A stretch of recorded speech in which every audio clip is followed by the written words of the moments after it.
News broke last evening that dancehall artist Skeng was barred from boarding a flight at the Norman Manley International Airport. The London hitmaker, whose real name is Kevon Douglas, had an encounter with the security at the airport which resulted in him being pepper sprayed. Skeng was later charged with disorderly behavior and resisting arrest. In an interview with E-Prime, Skeng's attorney Christopher Townsend weighed in on the incident. He was released on his recognizance. As a matter of fact, the police he was pepper sprayed too, but the police were very, very helpful in helping him to mitigate the effects of that. When I got there yesterday, they were assisting in clearing his eyes, clearing his nostrils, etc.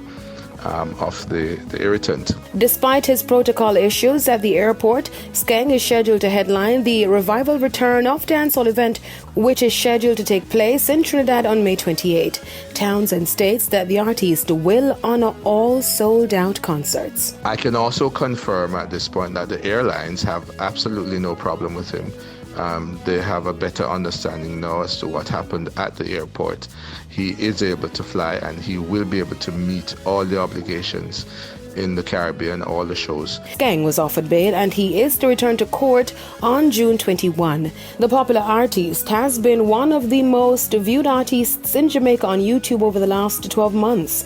Skeng is known for the hits including Protocol featuring Tommy Lee Sparta. The track gained traction from mega rap star Nicki Minaj, who hailed the song as the baddest song in years. Other worthy songs from the artists are London and Taliban, a collab with Stock Ashley. Lovers Rock legend Beres Hammond has announced his upcoming summer tour.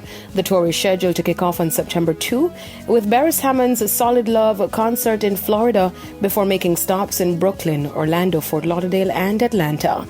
The godfather of Lovers Rock will also be performing at the return of Miami's Best of the Best in the year 2021. Beres performed on his virtual concert Love from a Distance, which has been viewed more than 1.6 million times on YouTube.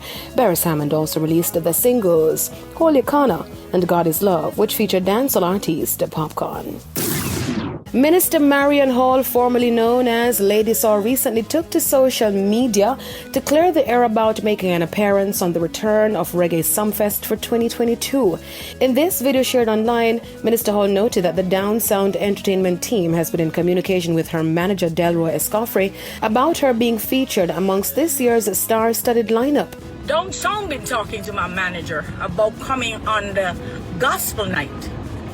But oh dear you! Call me out for dancehall night. Minister Hall also noted that she is not against performing on a gospel night at the festival. However, she advised Joe Bogdanovich to give her manager a call to discuss these arrangements. Tell Joe to call my manager. All right? Bless you. Back in 2015, then, Lady Saw was the first female artist who brought the curtains down on Dancehall Night at the Popular Music Festival. She delivered an unforgettable performance during her 30-minute set. I'm Daytrain Gordon reporting for E-Prime.